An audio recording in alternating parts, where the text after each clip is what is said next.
Hey Kevin, thanks for getting together today so that we can talk about e-commerce and we can talk about paid advertising, specifically using Facebook ads for e-commerce businesses to start, to grow, and scale. So, can you hear me okay? Yes, I can, Spence. All right.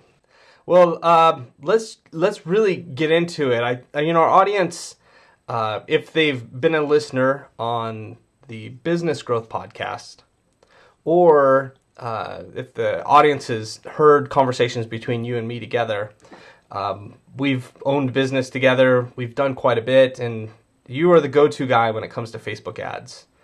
What sets you uniquely apart from everyone else is the amount of time that you put in before the actual advertising of pushing ads. And what I mean that is you have a unique ability to understand that audience, to get into that analytic data, and to do some detective work that I've seen very few people do. I imagine that's the foundation. So let's start there, of that detective work, that stuff that you do, laying the foundation before an ad even goes active. Sure.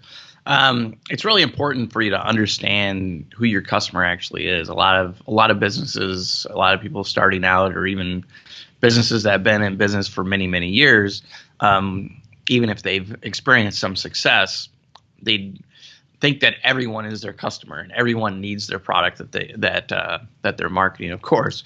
But the reality is, once you're paying for that marketing, you really want to narrow that audience down. And there's a few different ways that I actually go about doing that. One of the ways, in case of like your business with Barika Body, one of the first things I would do would be to start to look at magazines. So start to look at some of the beauty magazines that are already marketing products that are similar to what you're marketing as well, and look at what their audience is. Okay. So is that the what they call the magazine media kits, or are you looking at the editorial calendars? What part are you looking at?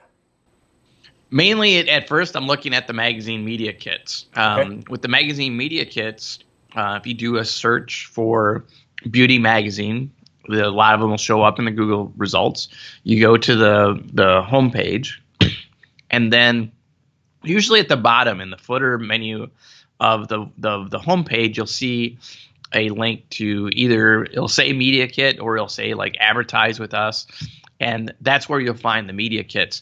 And the great thing about a magazine media kit is the whole purpose of it, the whole reason why it was created by the magazine, is to get advertisers to advertise with the magazine. Traditionally, it was for the print magazine. Now they actually have two separate media kits most times, between the print magazine and the online.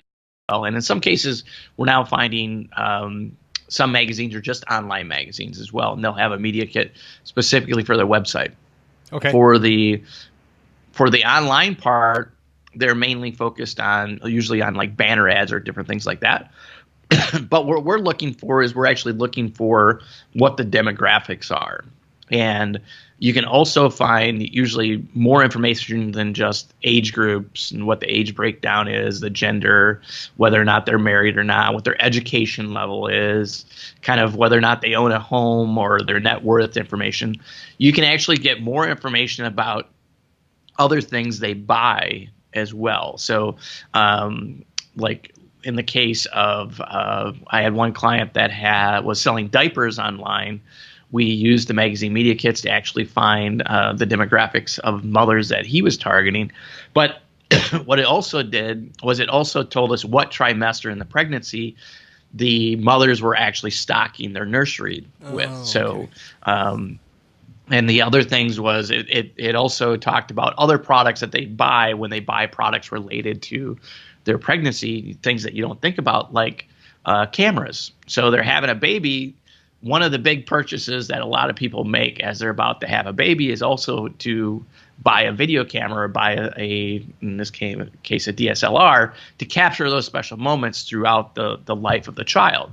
And those are things that you may not look at selling yourself, but you could create a strategic relationship with someone else that does sell that, or promote it as an affiliate product to bring in an extra set of revenue that's not even related to your business.